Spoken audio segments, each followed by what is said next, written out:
and medieval history, artisans such as stonemasons and carpenters, who eventually assumed the position of master builders, were responsible for most of the architectural design and construction.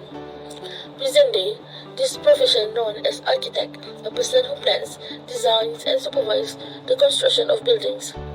Only individuals who are qualified and hold a valid license, certification, or registration with an applicable body, typically governmental, may legally practice architecture in most developed nations, such as the Malaysian Institution of Architects, HAM. It often takes a university degree, passing scores on exams, and training to obtain such a license. In general, derivative praise like architectural designer are frequently not legally protected, but the use of names and titles that identify oneself as an architect is only permitted by law for licensed professionals. The specifics of an architect's appointment are typically outlined in the contract, which also specifies the nature and extent of their obligations. The architect is hired to carry out their contract-stated responsibilities for design and supervision with the specific goal. He or she is hired largely to make sure that the work is carried out efficiently, effectively, and in accordance with professional standards. Basically, an architect's two primary roles are to design during the pre-contract phase, design phase, and to administer or supervise during the post-contract phase, construction phase. Delivering any construction project requires careful contract administration from the beginning to the end of building project. Contract administration includes all required operations. These tasks include keeping an eye on how the project is progressing in relation to the obligations set forth in the contract between the parties.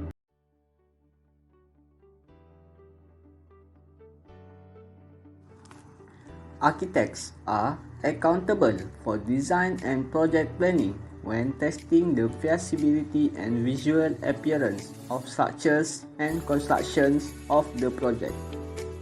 An architect is an individual who is licensed by the local governing bodies.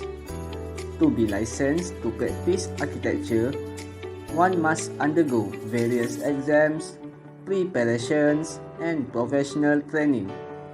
An architect is a professional qualified to design and provide advisory services related to the aesthetic value and technical issue regarding a building in public and private sectors.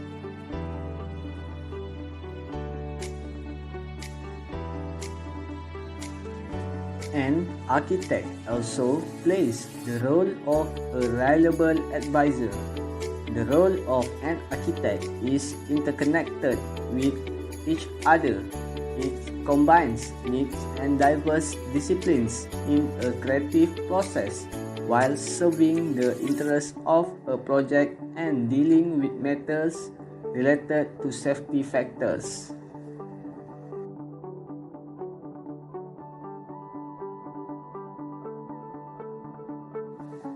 However, an architect is not exempt from providing consultancy services related to architecture and advice involving the planning and design of a building, landscape architecture, preparation of construction documents, and administrative construction contract.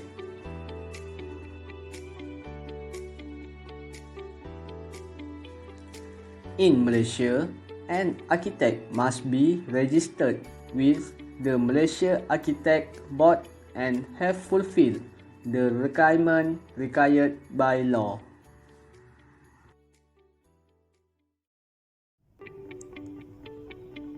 The duties of an architect. Under statutory duties, an architect is expected to have a working understanding of the numerous laws that control how they perform their duties. In addition to statutory duties, architect has contractual duties and duties independent of contract. Liability in tort. In addition to his contractual duties, an architect may also be held tortiously liable to the third party for losses and damages brought on by negligently designed or constructed building. There are three items under the express term. First, the contract between the architect and the client specify the precise condition governing the architect obligation. Second, the contract may be standard contract such as the LAM Memorandum of Agreement between the client and the professional architect for architectural consultancy service. Third, the term and condition of the appointment as well as the parties' right and obligation will be spelled out in the contract.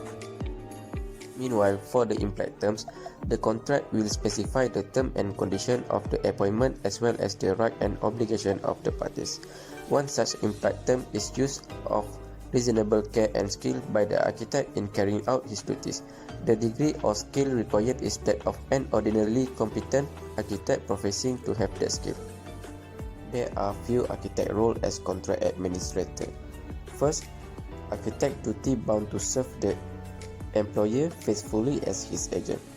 The employer will reasonably expect that the architect possesses the requisite ability and skill by holding himself out as an architect. An architect will be liable to the employer if he had been professionally negligent.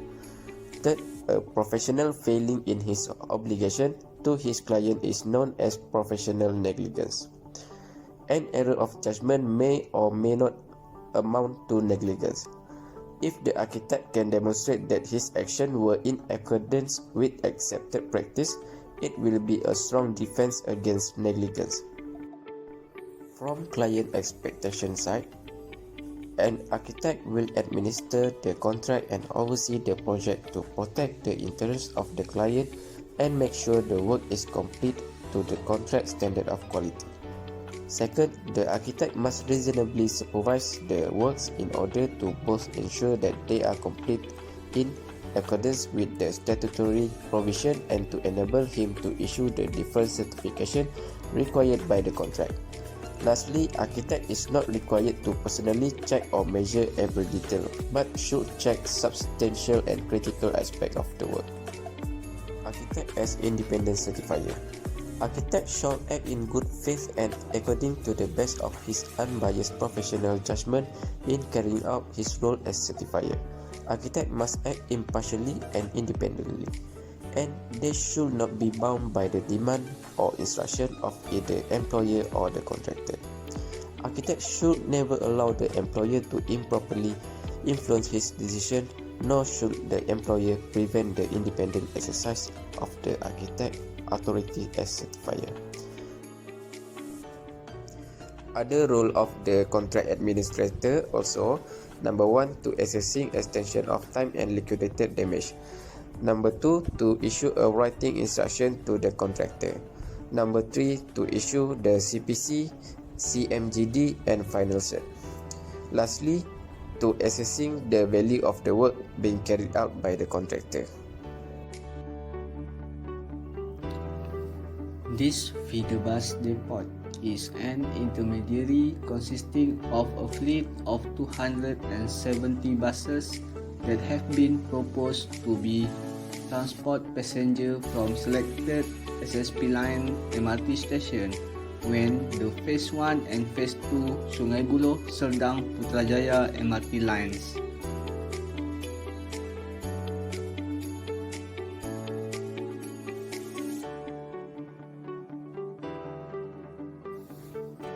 This MRT bus depot is in at Serdang, Selangor.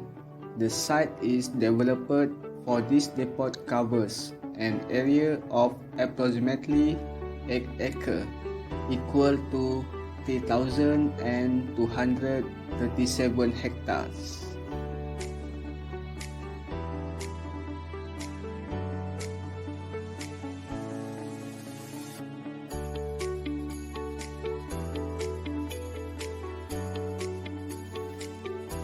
Mass Rapid Transit Corporation Sdn Bhd has appointed Johawaki Construction Sdn Bhd as the work package contractor for the construction of this bus depot, and the construction process of this project has led by architect consultant Syed A. Halim Architect.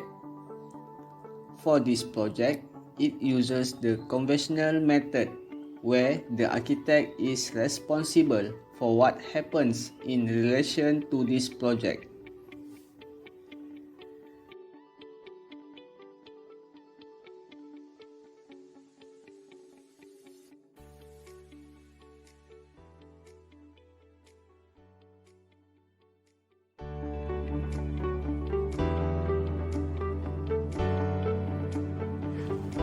The conclusion of our assignment, we can conclude that the roles and obligations of the architect in private construction firm as a contract administrator are crucial to the success of the project. Contract administration roles is to make sure that the contractor and the professional carry out the obligation in line with all the terms and conditions of the written contract. The preparation, negotiation, executions and performance of any contract with clients or suppliers are together referred to as a contract management. The creation and execution of the contract hold enormous potential for the coordinating mutual beneficial agreement that produce successful economic outcome. Doing a good background check of the party, deciding on a point of contract for both parties, establishing the contract life cycle, coming to an agreement on the review producer, outlining the repercussions of delays, and maintaining documentation of the process are 6 effective strategies for more effective contract management.